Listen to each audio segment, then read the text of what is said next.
ஹிஜ்புத் தாஹிர் சர்வதேச தீவிரவாத அமைப்பின் ஆதரவாளர்கள் 3 பேரை சென்னையில் சைபர் கிரைம் போலீசார் கைது செய்திருப்பதாக வெளியாகியுள்ள தகவல் பெரும் பரபரப்பை ஏற்படுத்தியுள்ளது.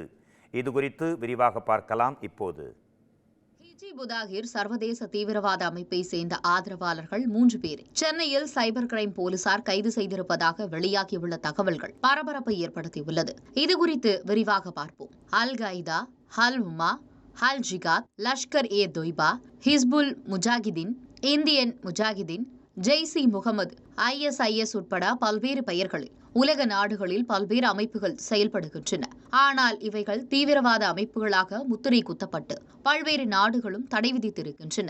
தமிழகத்தில் இந்த அமைப்பில் தொடர்புடையவர்கள் என்று அவ்வப்போது சிலரை தேசிய புலனாய்வு முகமை கைது செய்து வருவதும் கண்கூடு. இந்த நிலையில் சென்னையில் ஹிஜ்புத் தாஹிர் என்னும் சர்வதேச அமைப்பை சேர்ந்தவர்கள் செயல்படுவதாக கூறி சைபர் கிரைம் போலீசார் கைது செய்திருக்கின்றனர். ஷரியத் சட்டத்தின் அடிப்படையில் உலக அளவில் இஸ்லாமிய ஆட்சியை ஏற்படுத்த வேண்டுமென்னும் அடிப்படை கொள்கையை கொண்டதுதான் ஹிஜ்புத் தாஹிர் சர்வதேச தீவிரவாத அமைப்பு என்று கூறப்படுகிறது. இந்த அமைப்பை சேர்ந்தவர்கள் என்று சென்னையை சேர்ந்த டாக்டரேட் பட்டம் பெற்ற பொறியாளர் அமீர் உசேன், அவரது தந்தை மன்சூர் மற்றும் சகோதரர் அப்துல் ரஹ்மான் ஆகியோரை சைபர் கிரைம் போலீசார் கைது செய்திருக்கிறார்கள். சென்னையில் முதன்முறையாக இதுபோன்ற சர்வதேச இஸ்லாமிய தீவிரவாத அமைப்பை சேர்ந்தவர்களை கைது செய்திருப்பதாக போலீஸ் தரப்பில் கூறப்படுகிறது. டாக்டர் அமீர் உசேன் இதற்காக யூடியூப் சேனல் தொடங்கி பல்வேறு வீடியோக்களை வெளியிட்டதாகவும், ஜூம் வழியாக பல்வேறு மீட்டிங்குகளை நடத்தியதாகவும், ஜனநாயகத்தின் மீது நம்பிக்கை இல்லாமல் நாடாளுமன்ற தேர்தலில் இஸ்லாமியர்கள் வாக்களிக்க கூடாது என்று பரப்புரை செய்ததாகவும் கூறப்படுகிறது.